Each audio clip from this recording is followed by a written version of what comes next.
Bismillahirrahmanirrahim. Assalamualaikum warahmatullahi wabarakatuh. Anak-anakku kelas 4 yang solih dan soleha, alhamdulillahirrahmanirrahim. Berjumpa kembali dengan saya Ustaz Tanto ya. Pada kesempatan kali ini kita akan melanjutkan pembelajaran kita, yaitu mata pelajaran Al-Islam. Dan pada kesempatan kali ini kita memasuki bab yang baru, yaitu tentang kisah Nabi dan Rasul. Untuk anak-anak semuanya, bisa disiapkan alat tulis dan bisa disiapkan BBD. Dibuka BBD jilid 9 mata pelajaran Al-Islam, pembelajaran kedua. Sebelum pembelajaran dimulai, marilah kita awali dengan bacaan basmalah bersama-sama. Bismillahirrahmanirrahim. Semoga Allah Subhanahu wa taala memberikan kepada kita semuanya kemudahan dan kefahaman. Amin. Anak-anak semuanya, tujuan dari pembelajaran kali ini ya, diharapkan anak-anak semuanya nanti dapat meneladani kisah Nabi dan Rasul, khususnya Nabi Ilyas alaihissalam dan Nabi Ilyasa alaihissalam. Untuk mengawalinya, Ustadz ingin menyampaikan keyword. Kata kunci dalam pembelajaran kali ini adalah berdakwah dengan sabar. Baik, akan kita mulai dari kisah Nabi Ilyas alaihissalam. Siapa Nabi Ilyas alaihissalam? Kita mulai dari garis keturunan. Nabi Ilyas alaihissalam itu adalah putra Yasin bin Fanhas bin Aizar bin Harun.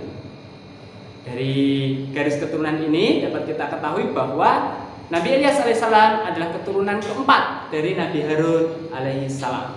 Kemudian kita masuk ke dakwah Nabi Ilyas alaihissalam. Apa dakwah itu? Dakwah itu da'aya dakwah. Itu mengajak, menyeru. Siapa yang diajak dan diseru? Tentunya itu adalah orang ya, mengajak orang, menyeru orang untuk mengikuti agama Allah Subhanahu wa taala.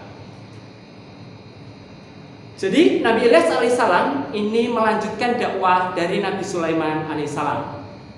Pasca meninggalnya Nabi Sulaiman alaihissalam, kaum Bani Israel itu kembali kufur, ingkar, hingga Allah mengutus Nabi Ilyas alaihissalam sebagai penerus perjuangan dan dakwah Nabi Sulaiman alaihissalam. Yaitu tepatnya Nabi Ilyas itu diutus oleh Allah di daerah Baalbek atau Ba'labak. Ya, ini suatu kota atau daerah kalau sekarang berada di negara Lebanon. Nah, Allah Subhanahu wa taala mengutus Nabi Ilyas di daerah Baalbek ini dikarenakan kaum Baalbek ini, yang ketika itu menjadi kaumnya Nabi Ilyas berarti ya. Kaum Baalbek ini mereka ingkar, mereka kufur kepada Allah Subhanahu wa taala dan mereka memiliki Tuhan selain Allah. Tuhannya itu adalah seorang dewa perempuan yang bernama Baal. Jadi kota atau daerah Baalbek ini diambil dari patung dewa yang mereka jadikan sesembahan, yaitu Baal. Kemudian singkat cerita, Nabi Ilyas alaihissalam dengan perjuangan yang sangat luar biasa sekali itu berdakwah menyeru kaumnya agar meninggalkan Baal dan mengikuti ajakannya, yaitu menyembah Allah Subhanahu wa taala. Dengan penuh kesabaran, tidak henti-hentinya Nabi Ilyas terus mengajak kaum Baal untuk meninggalkan Togut, untuk meninggalkan patung yang mereka jadikan sesembahan yang bernama Baal tadi. Namun dalam perjalanannya kaumnya tidak mau mengikuti seruan Nabi Ilyas alaihissalam, hingga akhirnya Nabi Ilyas alaihissalam berdoa memohon kepada Allah agar kaumnya itu diberi adab.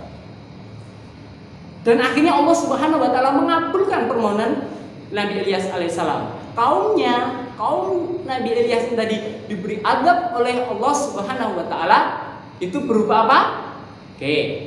Berupa kekeringan. Jadi kekeringan melanda daerah mereka sehingga membuat keadaan ekonominya memburuk. Dan ini berjalan sangat lama sekali. Sehingga kaum Nabi Ilyas mereka berpikir, apakah seruan Nabi Ilyas itu benar? Maka mereka kaumnya Nabi Ilyas akhirnya mencari Nabi Ilyas alaihissalam dan meminta Nabi Ilyas untuk berdoa kepada Tuhannya agar supaya dihentikan kekeringan yang melanda daerah atau kota mereka. Kemudian Nabi Ilyas berdoa memohon pada Allah agar supaya kekeringan itu dihentikan, agar supaya musibah itu dihentikan. Dan singkat cerita, Allah Subhanahu wa taala mengabulkan permohonan dan doa Nabi Ilyas alaihissalam. Akhirnya, usai sudah kekeringan yang melanda, keadaan ekonomi kembali membaik. Karena keadaan ekonomi membaik dalam perjalanan waktunya, kaum Nabi Ilyas ini kembali kufur, kembali ingkar. Hingga akhirnya Nabi Ilyas alaihissalam itu kembali berdoa dan mohon pada Allah agar supaya kaumnya diberikan azab. Dan apa yang terjadi? Nabi Ilyas berdoa dan doanya itu dikabulkan oleh Allah. Allah kembali memberikan azab kepada kaum Nabi Ilyas alaihissalam berupa gempa bumi. Dengan keadaan ini membuat kaum Nabi Ilyas alaihissalam itu banyak yang binasa. Demikian sedikit tentang garis keturunan dan perjalanan dakwah Nabi Ilyas alaihissalam. Kemudian kita masuk ke Nabi Ilyas alaihissalam. Siapa Nabi Ilyas alaihissalam? Jadi garis keturunan Nabi Ilyas alaihissalam ya, itu Nabi Ilyas alaihissalam adalah anak kandung dari Akhtub bin Ajuz. Kemudian bagaimana perjalanan dakwah Nabi Ilyas alaihissalam? Nah, Nabi Ilyas alaihissalam itu diutus untuk kaum Bani Israel. Jadi melanjutkan perjuangan dakwah Nabi Ilyas alaihissalam. Yang ketika itu mereka kufur, mereka ingkar, dan mereka tidak mau menyembah kepada Allah Subhanahu wa taala. Nabi Ilyas dalam perjalanannya ketika ia berdakwah mengajak kaumnya untuk menyembah Allah tidak dengan mudah diikuti, tapi membutuhkan perjuangan yang sangat luar biasa sekali. Banyak rintangan, hambatan, bahkan seolah-olah Nabi Ilyas akan dibunuh. Namun Nabi Ilyas tetap bersabar. Kemudian tetap berada dalam jalan Allah, berdakwah mengajak mereka menyembah Allah. Hingga dalam perjalanannya karena kaumnya tetap ingkar, tetap kufur, tidak mau menyembah kepada Allah Subhanahu wa taala, akhirnya Nabi Ilyas alaihissalam itu berdoa kepada Allah Subhanahu wa taala. Nabi Ilyas memanjatkan doa agar supaya kaumnya itu diberikan azab, diberikan musibah. Dan Allah Subhanahu wa taala pun akhirnya mengabulkan doa Nabi Ilyas. Jadi kaumnya Nabi Ilyas itu disiksa, diazab dengan kemarau panjang. Kemarau panjang menimpa kaum Bani Israel, menimpa kaumnya Nabi Ilyas alaihi salam. Paceklik berkepanjangan, membuat keadaan ekonomi mereka itu sangat buruk, banyak kematian dan lain sebagainya.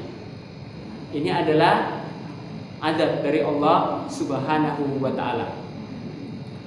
Demikian terkait dengan kisah Nabi Ilyas alaihissalam dari garis keturunan dan perjalanan dakwah beliau.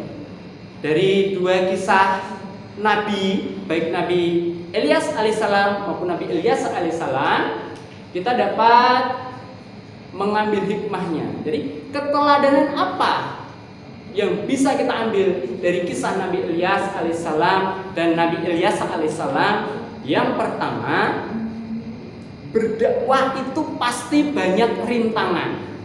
Dakwah. Jadi mengajak, memanggil, menyeru orang-orang agar supaya berada di jalan Allah, menyembah kepada Allah Subhanahu wa taala. Dan itu pasti ada rintangan. Namun kita harus tetap melanjutkan dakwah itu karena dakwah adalah tugas mulia, tugas para nabi dan rasul. Dan ketika nabi dan rasul itu sudah tidak ada, maka tugas dakwah itu menjadi kewajiban kita semuanya. Kemudian berdakwah harus diiringi dengan sabar. Harus sabar seperti yang dilakukan oleh Nabi Ilyas dan Nabi Ilyas alaihissalam. Makanya dalam salah satu firman Allah itu kan disebutkan, ya ayyuhalladzina amanu ista'inu bis sabri was shalah. Wahai orang-orang yang beriman, Wahai orang-orang yang ya ayyuhalladzina amanu sta'inu bis-sabri was-salah, wahai orang-orang yang beriman, mintalah pertolongan kepada Allah dengan sabar dan sholat. Nah, sabar. Kemudian yang ketiga, keteladanan yang bisa kita ambil adalah doa harus senantiasa dipanjatkan. Jadi kita harus senantiasa berdoa memohon kepada Allah, berdoa untuk kebaikan. Berdoa tanpa usaha itu bohong. Sedangkan ketika kalian hanya berusaha kemudian kalian tidak berdoa, itu berarti sombong. Maka kita harus senantiasa berdoa memohon yang terbaik kepada Allah Subhanahu wa taala. Kemudian yang keempat, yang terakhir, orang yang ingkar pasti akan mendapat azab dari Allah Subhanahu wa taala, seperti kisah kaumnya Nabi Ilyas dan Nabi Ilyas alaihissalam. Jadi kita jangan sampai seperti kaumnya Nabi Ilyas dan Nabi Ilyas alaihissalam, itu menjadi orang yang ingkar, karena pasti akan diazab oleh Allah. Tapi jadilah orang yang beriman, jadilah orang mukmin, orang muslim, ya, orang-orang yang pandai bersyukur. Untuk anak-anak semuanya, demikian pembelajaran Al-Islam pada kesempatan kali ini. Mudah-mudahan anak-anak semuanya diberikan kefahaman. Setelah ini anak-anak bisa mengerjakan latihan soal, ya. Kemudian di buku BBD juga ada tugas mandiri, silakan bisa dilaksanakan dengan sebaik-baiknya. Jika ada yang kurang jelas dari penjelasan Ustaz Anto, nanti bisa bertanya kepada Ustaz. Sebelum Ustaz akhir dengan salam, marilah pembelajaran Al-Islam pada kesempatan kali ini kita akhiri dengan baca alhamdulillah bersama-sama. Alhamdulillahirabbil alamin. Assalamualaikum warahmatullahi wabarakatuh.